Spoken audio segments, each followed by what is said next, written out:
Well, hey guys, it's Sam here at Alightedpath Path Ranch again. And as you can see by the old Christmas tree over here, it's that time of the year again. So we'd like to wish y'all all a very, very Merry Christmas.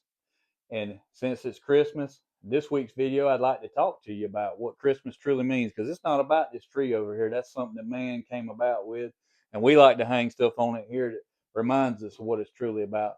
So to do that, there's a lot of places I could go, but let's go back to the first Christmas, and I chose Luke 2:11 for that to start with here. So Luke 2:11 says, "The Savior, yes, the Messiah, the Lord, has been born in Bethlehem, the city of David." The Messiah there, that's the one that was prophesied about in the Old Testament there. And Luke 2:11, that's the first Christmas there. That is the moment when Jesus stepped into humanity, but that's not when Jesus started to exist. And to find out and to understand that better, why that's not where Jesus came about. You can go to Genesis, and I suggest you do and read there, but I'm going to go to John 1:1 and see what it says. John 1:1. In the beginning, the Word already existed. The Word was with God, and the Word was God. And if you read a little bit further in John there, you find out that actually is Jesus himself. It says that straightforward, and it also says he did the creating, because Jesus is God, like it said right there. So that was back then, and before then. Well, what about now? Where's Jesus now? What's going on now? And that's the part that I really need, and that I'd be a broken man without. So we'll go to in 1 John 2:1. My dear children, I'm writing this to you so that you will not sin. But if anyone does sin, we have an advocate who pleads our case before the Father. He is Jesus Christ, the one who is truly righteous. Then in verse 2 it says, He himself is the sacrifice that atones for our sins. Not only our sins, but the sins of all the world. I needed that right there, because I'm one of those that does sin, that can't get it right on my own.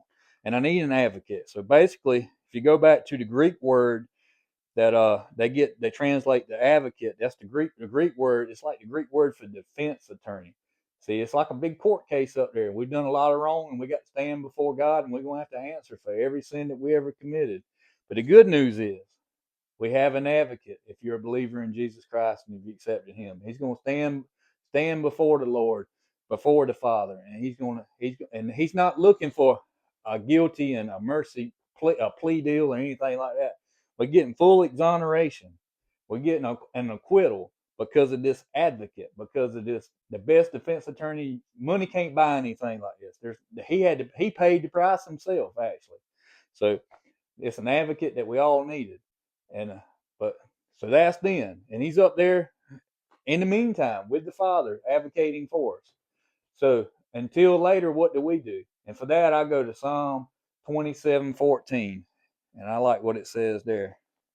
A lot of you already know this one, but it says, "Wait patiently for the Lord. Be brave and courageous. Yes, wait patiently for the Lord." Well, I think there's a lot more going on there than waiting, and that's what a lot of people focus on. But it also, that second line there, it says, "Be brave and courageous." And to me, that means to be bold in discipling. Be bold in the way you love people. Do it the way Jesus would do it. Even if that makes you not be the cool guy, or that makes you're being persecuted for it. And some people are dying for it in this world today as it stands. Maybe not here in America, but in some places in the world they are. And that means to be bold in that, because I don't think we're just supposed to sit and wait and do nothing. It says wait patiently for the Lord, but be brave. It says be brave and courageous at the same time. And I think we can do both.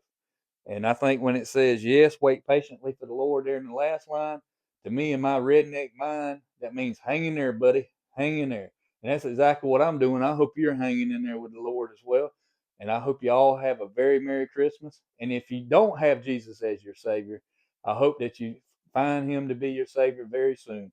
Please reach out to me at the email in the description below if you have any questions about that, and I'll try to explain it to you in greater detail and walk you through the process, because it's actually a pretty simple thing. So until next time, God bless. We love you guys.